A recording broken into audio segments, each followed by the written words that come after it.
Kita saat ini dijebak di 4 ribuan sampai 10 ribuan per kapitanya. Diusahakan selamanya. Dijebaknya dengan dua hal. Tidak boleh jadi negara produsen atau penghasil sesuatu yang dibutuhkan ke level dunia, dan selalu harus berhutang pada negara besar, terutama hutang dolar. Karena syarat untuk menjadi negara maju ya cuma dua, dan keduanya tidak boleh dimiliki negara yang sedang di-trap, terutama sampai sumber daya alamnya habis. Syarat pertama untuk menjadi negara maju adalah tidak berhutang pada mata uang negara lain, dan produksi meningkat sejajar dengan uang beredar. Di Indonesia, levelnya adalah tingkatkan produksi dalam negeri 3,5 kali lipat dari kapasitas produksi saat ini. Kalau Indonesia mau berdikari, produksi pangan, bahan baku industri, bahan setengah jadi, bahan jadi, finish produk, ketahanan pangan, ketahanan energi, dan lain sebagainya harus dibangun. Ingat, syarat menjadi negara maju yang kedua adalah jadi negara produsen. Dan kalau Indonesia jadi negara produsen, bisa kalah itu Tiongkok dan Amerika. Karena itu, Indonesia tetap harus dieksploitasi. Yang produksi hanya investasi asing saja, alias foreign direct investment istilahnya. Terbukti sekarang diberi karpet merah lintah darat dua negara tersebut. Kalau mau menjadi negara maju dengan pendapatan naik 3 kali lipat dari saat ini dengan cepat, adalah sekali lagi masanya sekarang. Meningkatkan 3 kali lipat APBN dalam 5 tahun ke depan dan menjadi negara ber-GDP 3,3 triliun, di mana saat ini hanya 1,1 triliun, maka masanya bukan besok, bukan 2024, masanya sekarang. Arah kapal nasional harus segera disesuaikan tujuan bersamanya, dan dengan tangan dingin eksekusinya segera.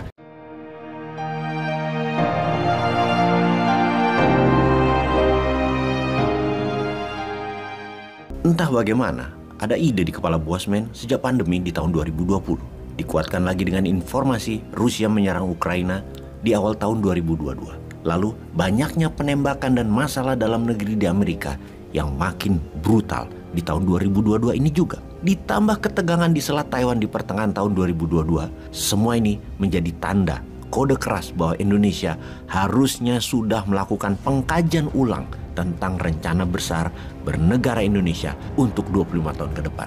Dunia saat ini adalah dunia VUCA yang bisa menjadi peluang, bahkan mungkin satu-satunya peluang, yang kalau Indonesia tidak ambil, maka selamanya Indonesia akan menjadi middle income country yang dijebak di sini terus seterusnya. Middle income trap country adalah strategi negara asing untuk tidak membuat sebuah negara yang kaya sumber daya alamnya menjadi tidak bisa tumbuh. Tidak miskin, pastinya tidak kaya untuk jangka panjang.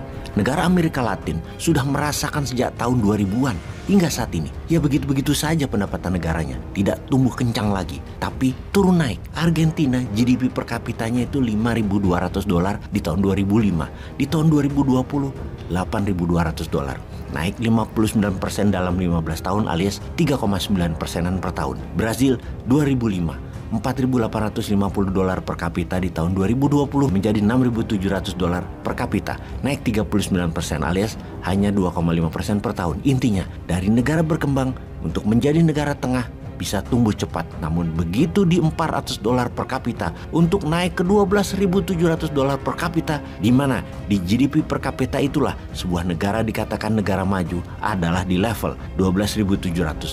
Sulit sekali tercapainya. Ketika di negara berkembang atau masih level bawah, akan dibantu dengan cepat untuk mencapai menjadi negara menengah. Menjadi maju tidak mungkin diberikan peluangnya. Lamanya bukan main dan sulit. Ditahan-tahan. Makanya pemimpin dan rencana bernegaranya harus game changing.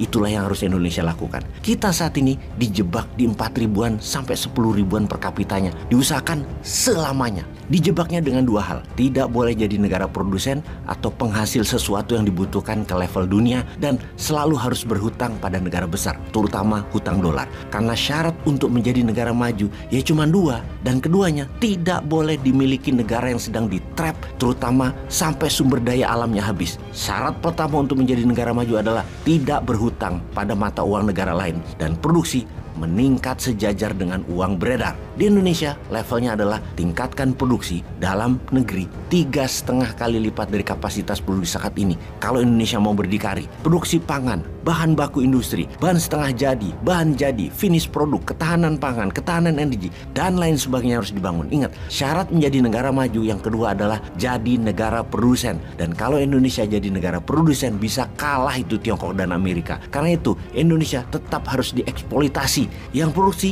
hanya investasi asing saja, alias foreign direct investment istilahnya. Terbukti sekarang diberi karpet merah lintah darat dua negara tersebut. Kembali ke paragraf awal, di mana inilah masa Indonesia kalau mau menjadi negara maju dengan pendapatan naik 3 kali lipat dari saat ini dengan cepat adalah sekali lagi masanya sekarang. Meningkatkan 3 kali lipat APBN dalam 5 tahun ke depan dan menjadi negara ber-GDP 3,3 triliun, di mana saat ini hanya 1,1 triliun, maka masanya bukan besok, bukan 2024, masanya sekarang. Arah kapal nasional harus segera disesuaikan tujuan bersamanya dan dengan tangan dingin eksekusinya segera. Sebelum kita menjelaskan detail tentang strategi nasional 2045, maka kita rincikan dulu peristiwa apa yang sedang terjadi dan akan terjadi dalam beberapa saat ke depannya. Peristiwa pertama adalah de-dolarisasi atau strategi dagang tanpa memakai dolar. Yang kedua adalah Rusia mencekik Eropa, sekali lagi, namun bukan pakai minyak dan gas, tetapi pakai pangan.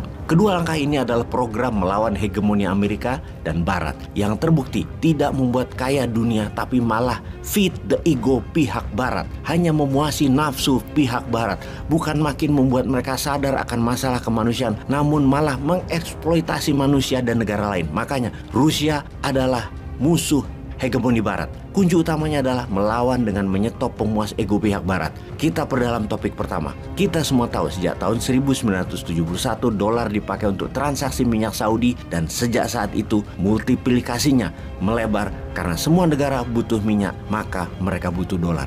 Hingga mencapai puncaknya dipakai sekitar 90% transaksi di dunia ini di tahun 2010-2015. Saat ini, di mana sejak tahun 2022 pemakaian dolar drastis turun hingga 70%-nya saja dalam transaksi antar negara. Sebuah penurunan yang sangat drastis terjadi dalam 7 tahun terakhir, terutama 8 bulan terakhir. Penyebab utamanya sejak tahun 2015 adalah peran Yuan Tiongkok dan sekarang peran rubel Rusia. Kita semua tahu jika Indonesia membeli barang dari Thailand atau menjual barang ke Vietnam, maka transaksinya menggunakan alat bayar dolar. Bahkan di tahun 2019 saya membawa tunai 20 juta rupiah mau ditukarkan dengan mata uang di Austria.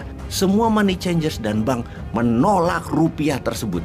Mereka bertanya, ada dolar Amerika atau dolar Singapura? Gila, rupiah nggak dianggap, bahkan nggak dikenal. Jadi dolar adalah transaksi mata uang utama, karena ujung-ujung dari dolar yang Indonesia punya dan harus punya adalah untuk membayar hutang dolar dan untuk membeli BBM. Ini sekali lagi karena sistem keuangan Indonesia masih pakai utang asing, terutama dolar, dan tidak independen energi, tidak independen pangan, tidak independen pupuk, tidak independen kesehatan, dan banyak lagi Indonesia yang tidak independen. Kita harusnya mulai mencontoh Rusia dan Yuan, di mana keduanya dulu bertransaksi pakai dolar, namun sekarang dedolarisasi, memakai mata uang negaranya masing-masing. Transaksi Gazprom yang dibeli oleh Tiongkok pakai rubel dan yuan dibagi 50-50 split. Kontrak gas Tiongkok dan Rusia sejumlah 15 juta kubik meter di tahun 2019 yang akan dideliver tahun ini semua sudah dedolarisasi.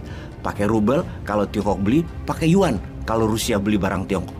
Kadang bayar gasnya bisa juga 50 rubel, 50%-nya yuan yang nanti digunakan Rusia untuk beli barang Tiongkok. Pakai yuan dan separuh rubel. Jadi apa pengaruh buat Rusia dan Tiongkok? Menggunakan dolar artinya membiarkan Amerika mendominasi negara mereka.